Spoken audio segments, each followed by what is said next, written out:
They say that every dog has its day. Well, we're about to meet a couple of people who are quickly making this their life's work. Hi, my name's Gary. And this is my buddy Matt. Normally, this is the part in the video where we'd ask you all to get involved. Like this video, comment on the products you'd like to win, subscribe to Review to You, and all that jazz. After our March Big Give video last month, where we took a bunch of products over to Habitat for Humanity, Matt and I started thinking about where we could make an impact with our April Big Give.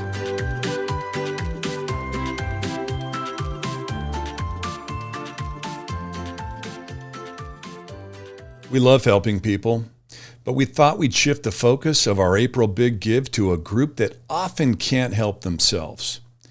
Our furry friends, dogs. We made a trip down to the LovePup Foundation and caught up with one half of the popular Johnjay and Rich show on iHeartRadio and spent the morning learning about what the LovePup Foundation is all about.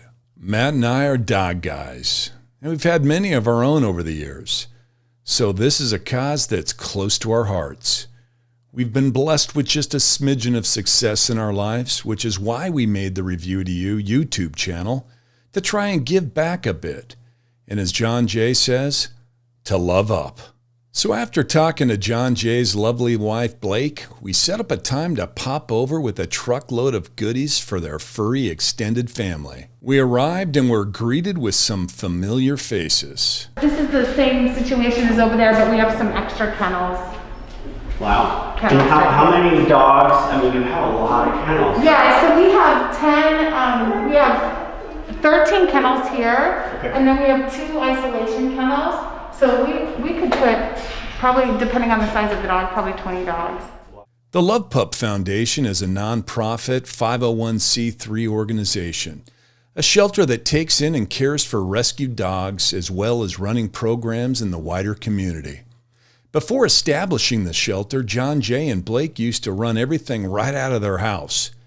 The true origin story of LovePup is awesome. And who better to hear it from than the man himself, Johnjay. So, how did LovePup come to be? I was doing my radio show and I got a message from somebody that was in our neighborhood and said, hey, there's a stray Chihuahua in the alley. We're moving, we can't take it. Can you guys pick it up? So I messaged my wife, Blake, and I said, hey, I'm on the air. Could you go grab this Chihuahua real quick? She's like, okay. So she grabs the Chihuahua, she sends me the picture of the Chihuahua. I post the picture. I go, hey, we got this stray Chihuahua. Does anyone want to adopt this Chihuahua? And the response was crazy of all these people that wanted to adopt this Chihuahua. So after vetting these people out on Instagram, my wife and I went to go meet this family that we picked.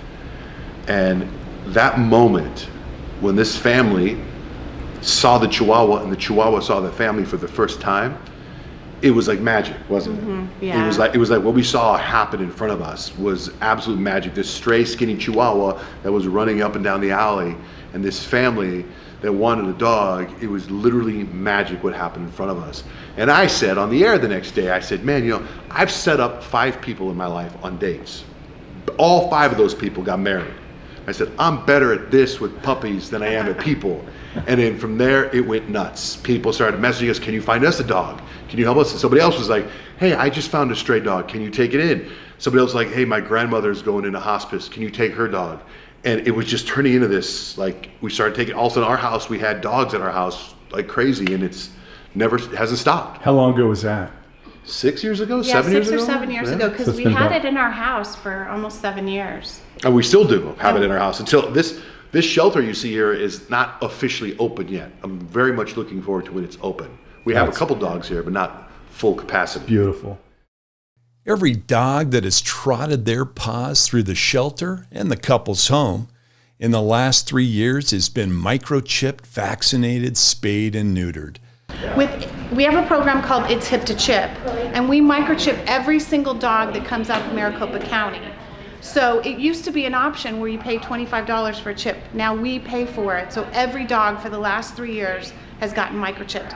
And we provided the scanners for the officers. So that when they're out and they find your dog and they scan it and the information is correct, the dog goes to your backyard. It never hits the shelter.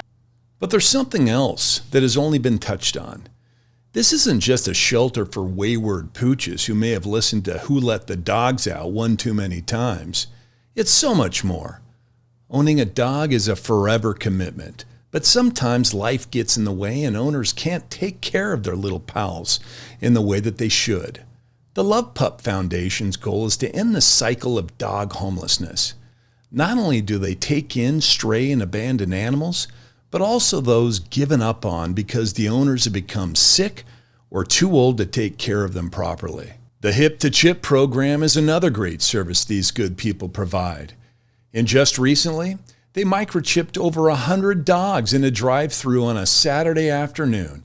Then there is Dog Is Forever, an initiative where the LovePup Foundation will pay for any surgery bills and costs that an owner can't afford.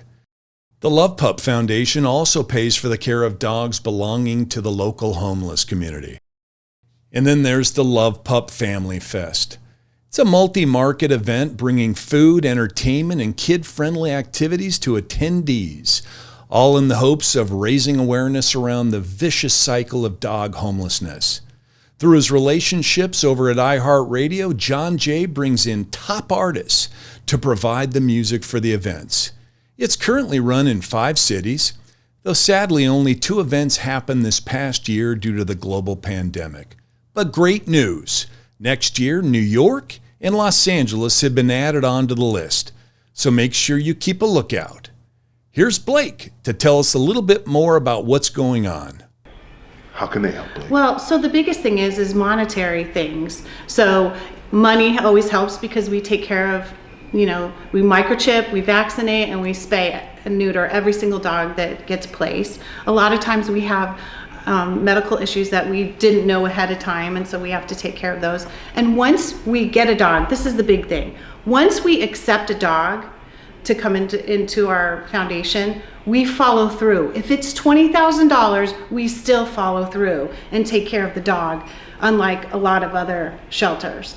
So because of that, money is perfect because it helps with our vet bills. In addition to that, we have the Amazon wish list that provides, shelter stuff and leashes and collars and that kind of stuff. I was going through my how you get your Facebook memories, and it was about 3 years ago. We had this puppy that came in, and it got really weak. I don't know if you remember, and I know you'll remember when I tell you, because you went to the vet and spent the night with the dog, and we put it in a hyperbaric chamber. Yes, Cookie. And the dog survived, and it cost us $4,000. Right. And I remember I had to go on the radio going, hey, this dog cost us $4,000, because at that point, her and I were just spending our own money. We were funding it ourselves. It was like, this dog costs us $4,000, we need help. And then that's when people were like, well, we'll help. And we started raising money. That's when it turned into, this is more than just us helping, us using our own money. And then it's turned into a legitimate foundation.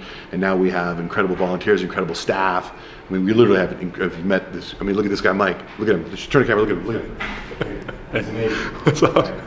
He is amazing. Look over there, look at people over there. Chloe, that's Mike's wife. Look at her.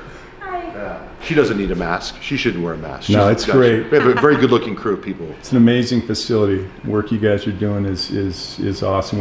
Matt and I are just really glad that we can partner with you guys and help in a small way. Thank you. Yeah. We're glad you guys are here. Yeah, we are so grateful. So, Matt and I went through the garage and began putting together all the pet-related products we'd stored up. And we brought them all down to the LovePup Foundation. Their needs are great, and there are so many ways you can help. 80% of this was donated. Like, this is something that somebody didn't want in their house. It's better than my own house. Wow. They donated the cabinets. They donated the tile. That's so awesome. Yeah. Helping dogs in need doesn't come cheap. The LovePup Foundation microchip, vaccinate, and spay and neuter every dog that comes in. So you can imagine, the bills start to pile up pretty quickly. Matt and I had a blast learning about the many things that the LovePup Foundation does for dogs down on their luck, and also the wider community. If you'd like to help Johnjay, Blake, and their amazing team with the work that they do at the LovePup Foundation, I'll leave information in the description section below. We urge everyone who can to donate any pet-related items that they no longer use, want, or need, to go a little way towards helping Johnjay, Blake, and all of their team with the important work that they do at the LovePup Foundation. Hey, from LovePup, we want to say thank you to Review to You, Matt and Gary, where they review and they give to you. Look what they gave to us. Be sure to check out our review videos where we give away products every week to our lucky subscribers. This has been Review to You, where we review and give to you. From Matt and Gary, see you guys next time.